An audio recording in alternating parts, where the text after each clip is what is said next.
श्री गणेशाय नमः। श्री सीतारामाभ्यां नमः।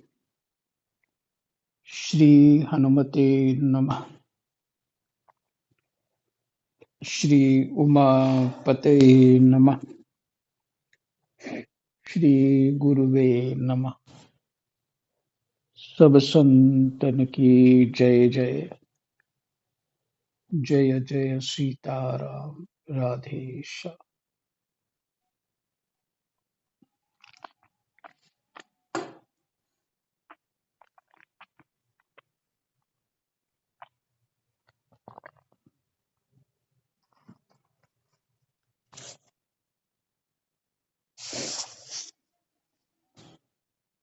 एकादश स्कंद छठा अध्याय और प्रसंग है देवताओं की भगवान से स्वधाम सिधारने के लिए प्रार्थना कि प्रभु आप अपने स्वधाम को जाइए तथा यादवों को प्रभास क्षेत्र जाने की तैयारी।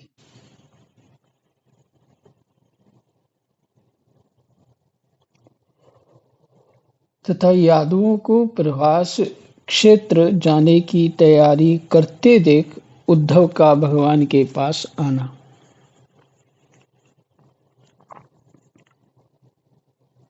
ये प्रसंग है।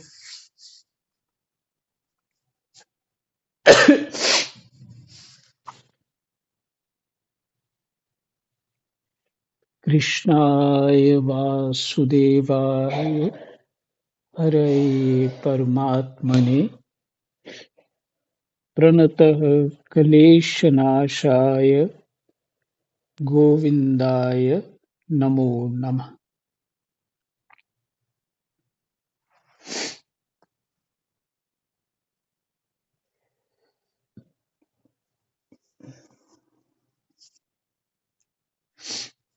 जय श्री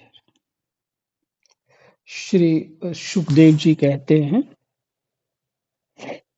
परीक्षित जब देवऋषि नारद वसुदेव जी को उपदेश करके चले गए, तब अपने पुत्र सनकादि को देवताओं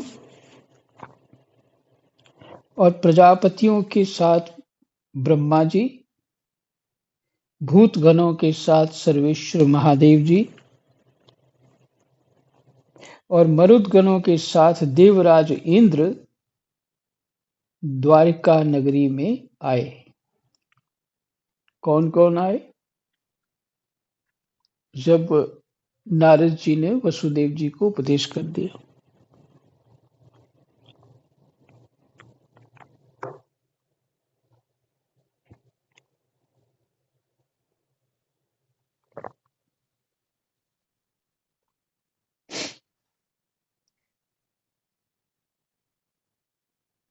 तब अपने पुत्र, पुत्र कौन है उनके? सनकादिक ऋषि जो हैं, जो चार हैं,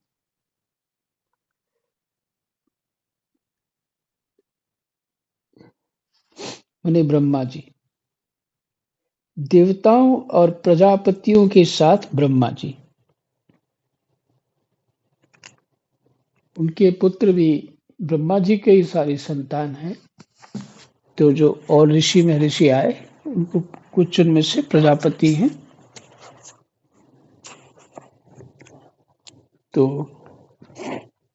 इसलिए वो भी साथ आए, ब्रह्मा जी के साथ। भूतगणों के साथ सर्वेश्वर महादेव जी और मरुदगणों के साथ देवराज इंद्र द्वारिका नगरी में आए। कुछ भी हो, भूत तो पहुंचेंगे ही।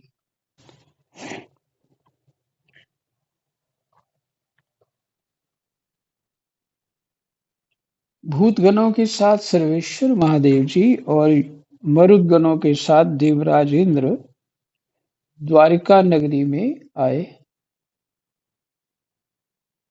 साथ ही सभी आदित्यगण,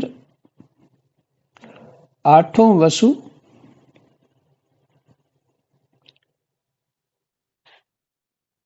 अश्विनी कुमार, ऋभु, अंगिरा के वंशज ऋषि, गैरों रुद्र, विश्वदेव, साध्यगण, गंधर्व, अप्सराएं, नाग, सिद्ध, चारण, गुह्यक, ऋषि, पितर पितर पितर ऋषि, पितर, विद्याधर और किन्नर भी वहीं पहुंचे।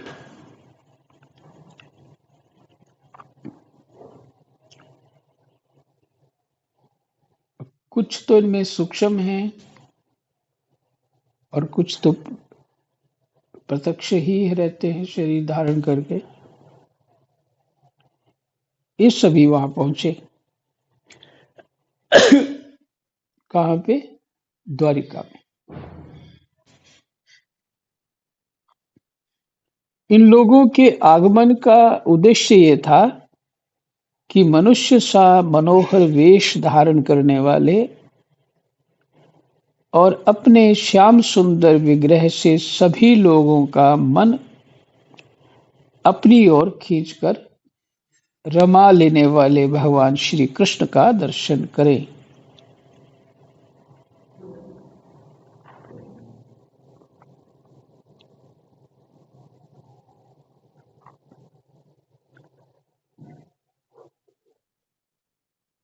इन लोगों के आगमन का उद्देश्य ये था कि मनुष्य का सा मनोहर वेश धारण करने वाले और अपने श्याम सुंदर विग्रह से सभी लोगों का मन अपनी ओर खींचकर रमा लेने वाले भगवान श्री कृष्ण का दर्शन करें। क्योंकि इस समय उन्होंने अपना श्री विग्रह प्रकट करके उसके द्वारा तीनों लोकों में ऐसी पवित्र कीर्ति का विस्तार किया है। मैंने लीला ही किए हैं, तभी कीर्ति होगी और तभी विस्तार होगा। जो समस्त लोगों के पाप ताप को सदा के लिए मिटा देती है, उनकी कीर्ति। किनकी? भगवान श्री कृष्ण की कीर्ति। समस्त लोगों के पाप ताप को सदा के लिए मिटा देती है। द्वारिकापुरी सब प्रकार की संपत्ति और ऐश्वर्यों से समृद्ध तथा अलौकिक दीप्ति से दैदीप्यमान हो। अलौकिक दीप्ति से दैदीप्यमान हो।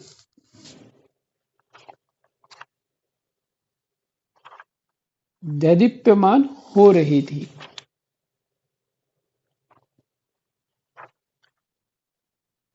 उन्हें प्रकाशित हो रही थी, बहुत सुंदर लग रही थी, चमक रही थी, कुछ भी कह लीजिए। यहाँ आकर उन लोगों ने अनूठी छवि से युक्त भगवान श्री कृष्ण के दर्शन किए। इस सभी पहले भगवान के दर्शन तो कर ही चुके हैं और अब ये दर्शन अनूठी प्रकार के थे। ठीक है।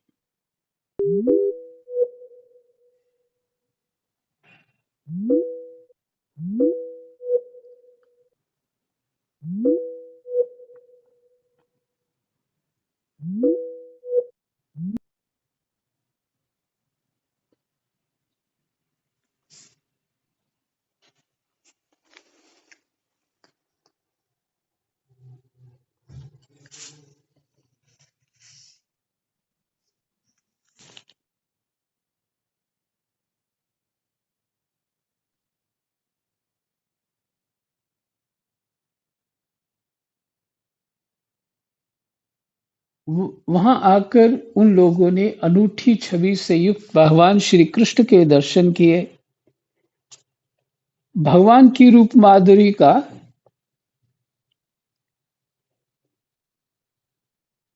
निर्निमेष नयनों से पान करने पर भी उनके नेत्र तृप्त न होते थे।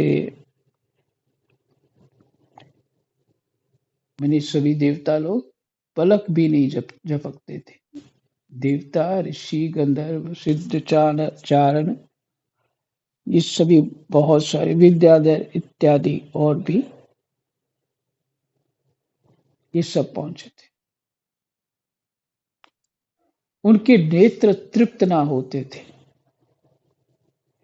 वे एक टक बहुत देर तक उन्हें देखते ही रहे। उन लोगों ने स्वर्ग के उद्यान, नंदनवन, चैत्र रथ आदि के दिव्य पुष्पों से जगदीश्वर भगवान श्री कृष्ण को ढक दिया। फूल तो इंद्र वहीं से लाए थे और चित्र विचित्र पदों तथा अर्थों से युक्त वाणी के द्वारा उनकी स्तुति करने लगे। अब देखिए, इस ब्रह्मांड की ही बात है। इसमें पृथ्वी है, स्वर्गलोक है, पूरे ब्रह्मांड के नायक जो हैं वो ब्रह्मा हैं, पालनकर्ता, सृष्टिकर्ता, और उनका ही स्वरूप नारायण भगवान है।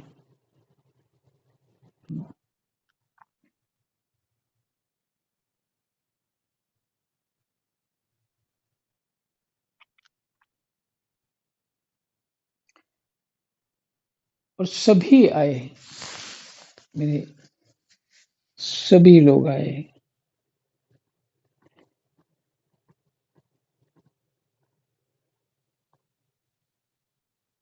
और वहां स्तुति करने लगे। देवताओं ने प्रार्थना की, स्वामी, कर्मों के विकट फंदों से छूटने की इच्छा वाले मुमुक्षुजन भक्ति भाव से अपने हृदय में जिसका चिंतन करते रहते हैं, आपके उसी चरण कमल को हम लोगों ने अपनी बुद्धि, इंद्रिय, प्राण, मन और वाणी से साक्षात नमस्कार किया।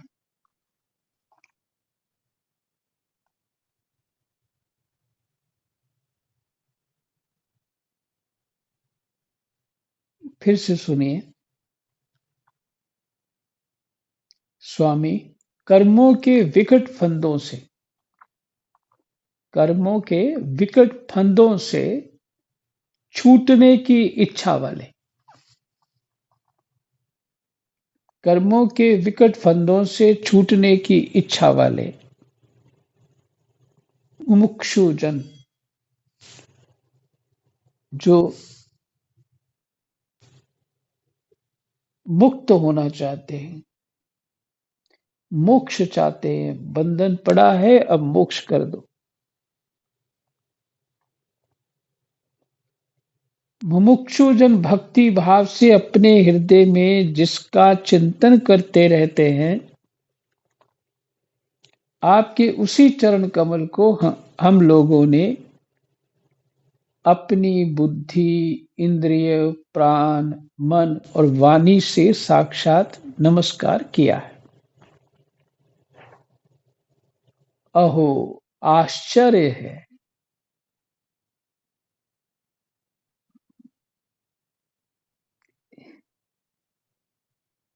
इस प्राकृतिक शरीर से भगवान का दर्शन करना मात्र भक्ति में ही बल है।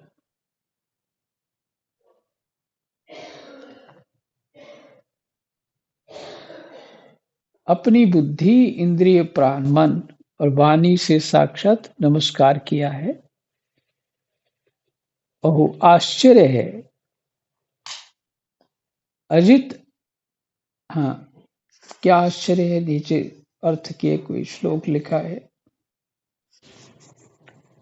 हाथों से, चरणों से, घुटनों से, वक्षस्थल से, सिर से, नेत्रों से, मन से और वाणी से, इन 8 अंगों से किया गया प्रणाम साष्टांग प्रणाम कहलाता है। साष्टांग मैंने अष्टांग, 8 अंगों से जो प्रणाम किया जाए उसको साष्टांग कहते हैं। जो महात्मा लोग एक दूसरे को इस तरह से लेट करके साष्टांग प्रणाम करते हैं। जो उनसे बड़े होते या उनके गुरु होते वो इस तरह से प्रणाम करते हैं।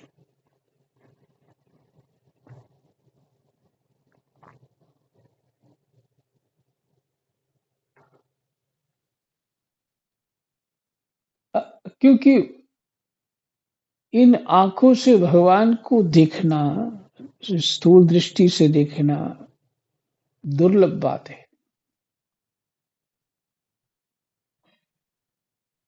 फिर कहते हैं अजित आप माइक रज आदि गुणों से में स्थित होकर इस अचिंत्य नाम रूपात्मक प्रपंच की त्रिगुणमयी माया के द्वारा अपने आप में ही रचना करते हैं।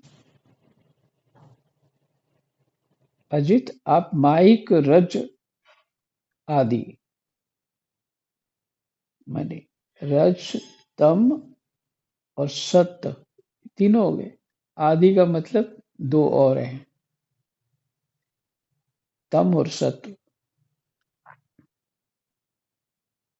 पहले रज लगाया, उसके साथ आदि लगा दिया तो फिर पीछे 2 ही बचते हैं। इन तीनों गुणों में स्थित होकर इस अचिंत्य नाम रूपात्मक प्रपंच की त्रिगुणमयी माया के द्वारा, त्रिगुणमयी माया ये त्रिगुणात्मक माया है, ये तीनों गुण वाली माया द्वारा अपने आप में ही रचना करते हैं, पालन करते और संहार करते हैं। ये सब करते हुए भी इन कर्मों से आप लिप्त नहीं होते।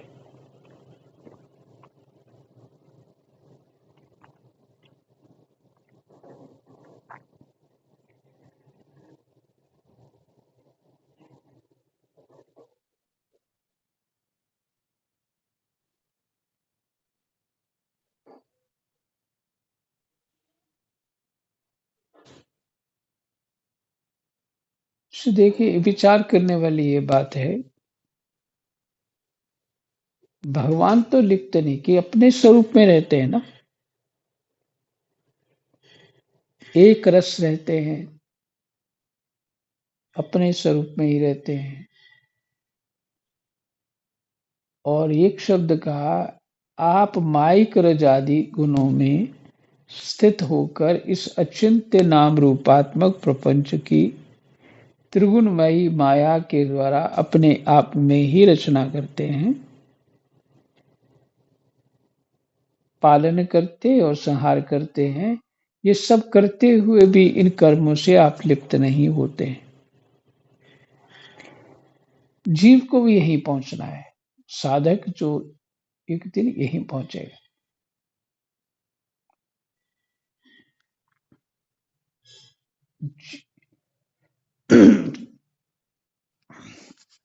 भगवान श्री कृष्ण ने अर्जुन को उपदेश किया कि ये तुम जो करोगे ये ऐसे करो कि लिप्त ना हो।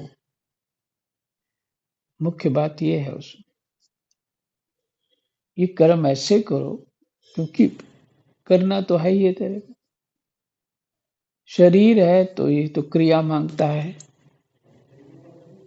कुछ ना कुछ मांगता रहता है शरीर, तो क्रिया मांगता है। अगर बैठ गए तो भाई बैठे सब गड़बड़ हो जाएगा, कितनी देर बैठेंगे, अब तो पक गए हैं, बैठ बैठ गए, चलो घूम आते हैं, है ना। तो ये क्या है, शरीर क्रिया मांगता है, कुछ नहीं थोड़ी देर बाद भूख ही लग जाएगी। इस तरह के खेल शरीर के साथ चलते रहते।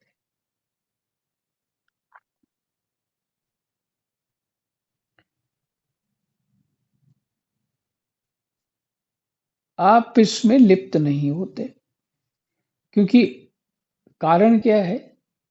आप पालन भी करते हैं, संहार भी करते हैं और रचना भी करते हैं, फिर भी आप लिप्त नहीं होते, क्योंकि आप राग द्वेष आदि दोषों से सर्वथा मुक्त हैं।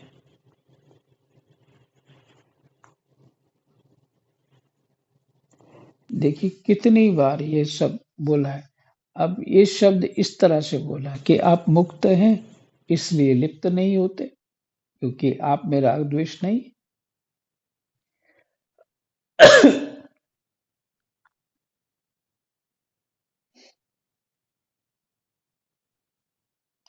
और अपने निरावरण अखंड स्वरूप भूत परमानंद में मगन रहते हैं।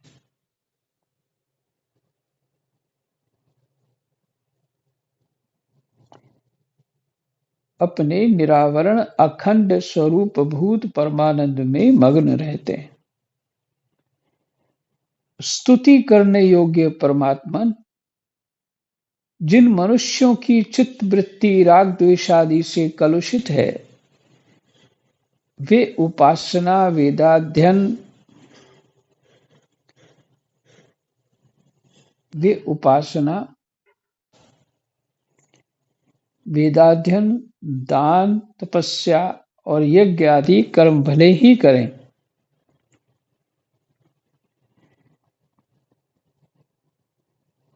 परंतु उनकी वैसी शुद्धि नहीं हो सकती।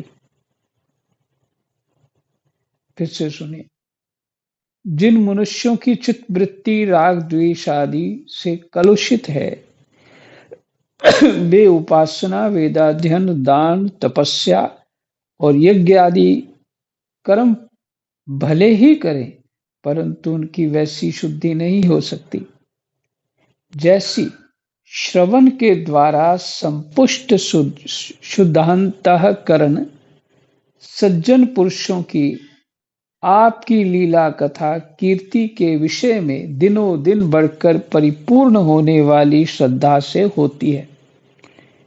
अर्थात जितनी इन कर्मों से आखिर हमें इसका ये सिद्ध हो रहा है कि हमको चित्त वृत्ति शुद्ध करनी है। ये संकेत तो हो गया इसमें। कहते उनकी नहीं होती, क्योंकि वो चित्त वृत्ति राग द्वेष से कलुषित हो गई, मैली हो गई है। राग भी मैला करता है चित्त वृत्ति को, और द्वेष भी।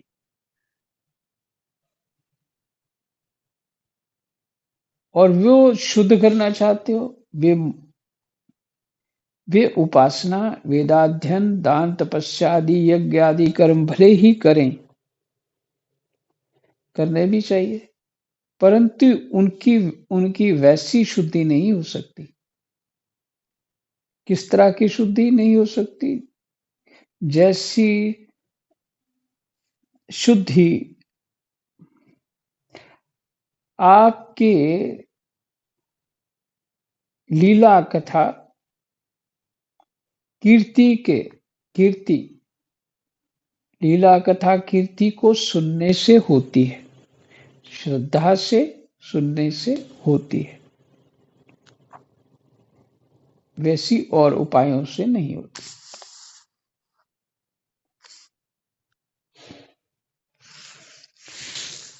सुबह भी आपको यही चर्चा करी थी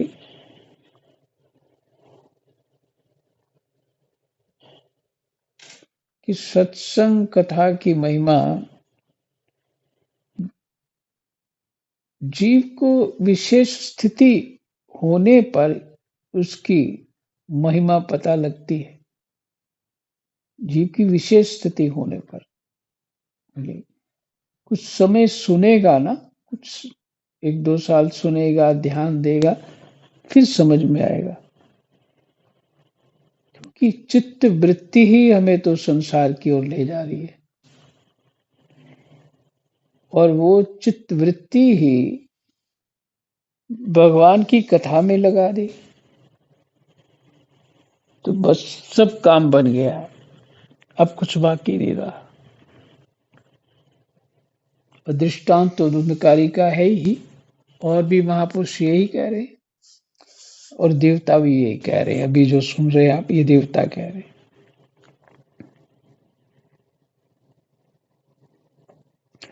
क्या होता है कि भगवान की कथा लीला जो कीर्ति का गान करते हैं या सुनते हैं, सुनाते हैं,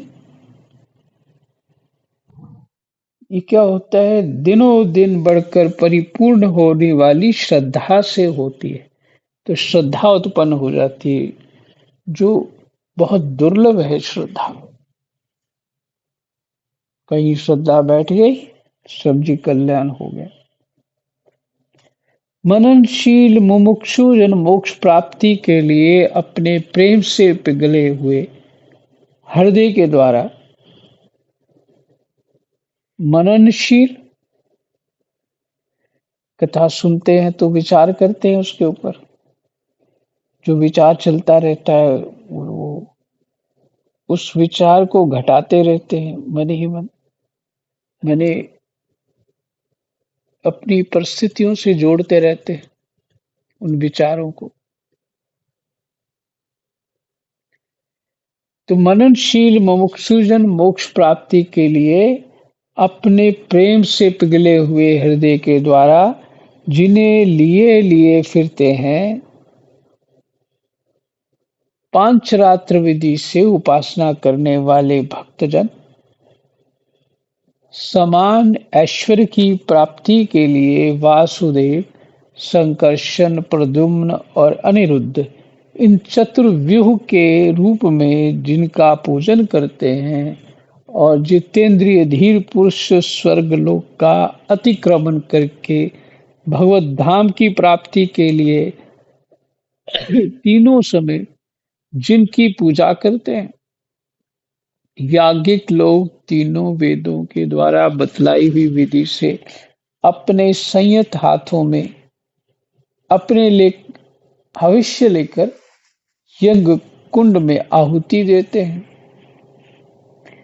और उन्हीं का चिंतन करते हैं, मैंने भगवान का चिंतन करते हैं। आपकी आत्म स्वरूपनी माया के जिज्ञासु जोगी जन हृदय के अंतर्देश में दहर विद्या आदि के द्वारा आपके चरण कमलों का ही ध्यान करते हैं और आपके बड़े बड़े प्रेमी भक्तजन उन्हीं को अपना परम इष्ट आराध्य देव मानते हैं। प्रभु, आपके वे ही चरण कमल हमारी समस्त अशुभ वासनाओं, विषय वासनाओं को, अशुभ वासना में क्या हुआ, विषय वासनाओं को भस्म करने के लिए अग्नि स्वरूप हो जाएं। आपके चरण कमल मैंने आपकी कीर्ति, आपका यशोगान, यही चरण कमल वो शुभ हो जाए, ये सुना रहे। चतुर्व्यूह रूप से धीर पुरुष आपकी सेवा करते हैं, मैंने आपका मनन करते हैं, पूजा इत्यादि करते हैं। राम, लक्ष्मण, भरत, शत्रुघ्न, ये चतुर्व्यूह रूप है। इसी तरह वासुदेव, संकर्षण, प्रद्युम्न और अनिरुद्ध, ये चतुर्व्यूह रूप है।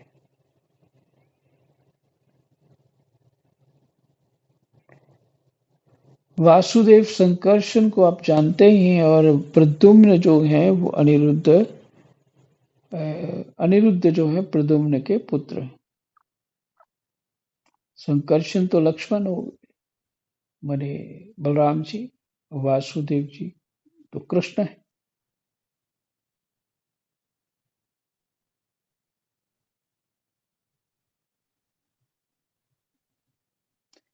फिर से सुनिए कितना अच्छा है इसमें, क्योंकि एक बार सुनने से चित्त में बैठता नहीं है।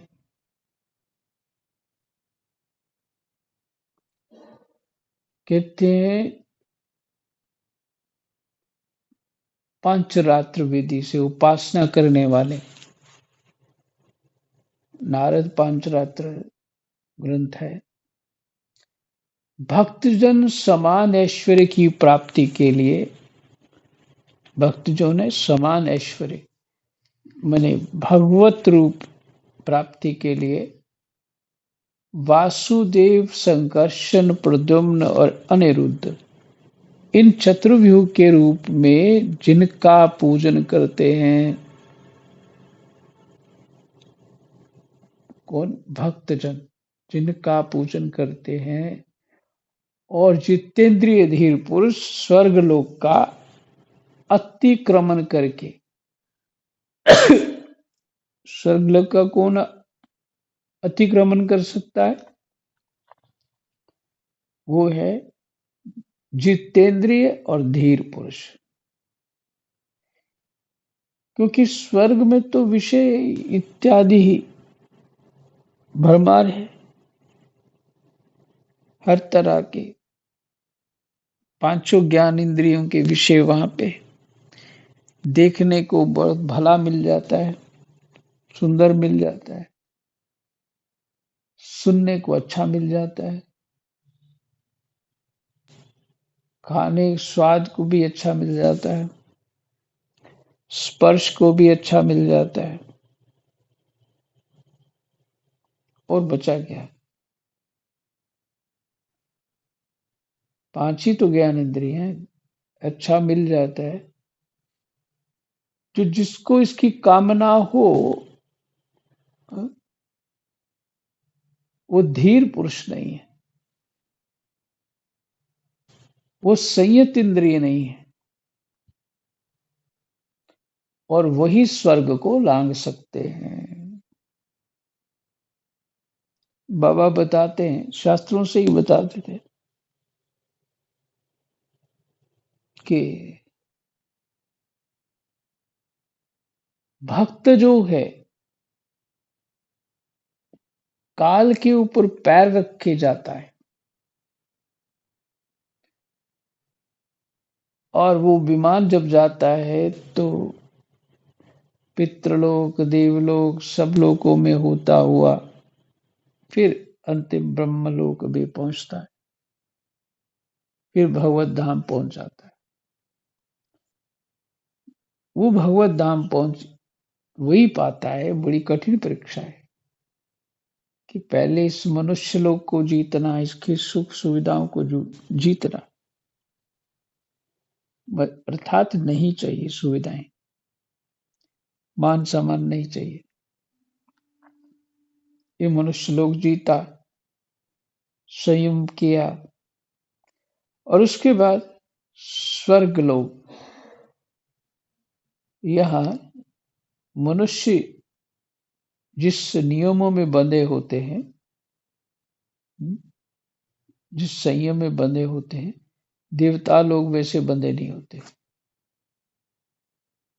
तो वहां का नियम बदल जाता है। तो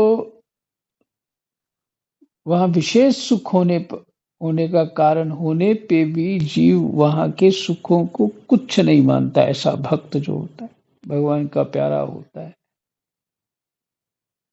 कुछ नहीं मानता। फिर आगे आगे लोग एक से एक अच्छे लोगों में विमान वो जाता रहता है, और जो भक्त उसमें बैठा होता है तो किसी की तरफ ध्यान देता ही नहीं, चित्त लगता ही नहीं उसे। उसको केवल परमात्मा चाहिए और कुछ नहीं चाहिए। तो ये स्थिति होनी चाहिए जी। हाँ, समय भी पूरा होने वाला है। ये स्थिति होनी चाहिए। तो धीर पुरुष उसको भी लांग के फिर ब्रह्मलोक को भी लांग जाते हैं। वो लोग भी नहीं चाहिए, केवल उनको भगवान का धाम चाहिए, उनकी सेवा चाहिए और कुछ नहीं चाहिए। तो वो कौन लोग हैं? धीर पुरुष हैं, संयमी पुरुष हैं। ऐसे भगवान की जो पूजा करते हैं, याज्ञिक लोग तीनों वेदों के द्वारा बतलाई हुई विधि से अपने संयत हाथों में हविष्य लेकर जग कुंड में आहुति देते और उन्हीं का चिंतन करते हैं। आपकी आत्म स्वरूपनी माया के जिज्ञासु योगी जन हृदय के अंतर्देश में, आपकी आत्म स्वरूपनी माया के जिज्ञासु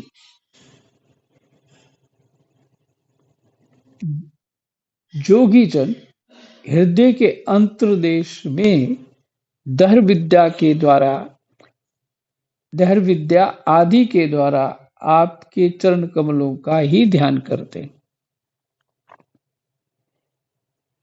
और आपके बड़े बड़े प्रेमी भक्तजन उन्हीं को अपना परम इष्ट आराध्य देव मानते हैं।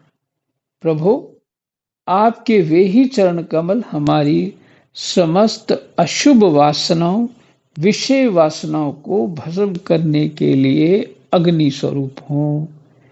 वे अग्नि के समान हमारे पाप तापों को भस्म कर दें। पाप ताप एक ही है, इंद्रियों के विषय में लगे रहना, यही है पाप और कोई नहीं। कर्म सेवा करना, ये कोई पाप नहीं है। केवल अपने सुख के लिए जो लगा रहता है, सेवा तो वो अपने लक्ष्य तक पहुंच जाता है, अपने दूसरे की सेवा में लगा रहता है। और जो अपने सुख के लिए लगा रहता है तो फिर उसको तो वो शरीर में ही बंध गया ना। तो श्लोक नंबर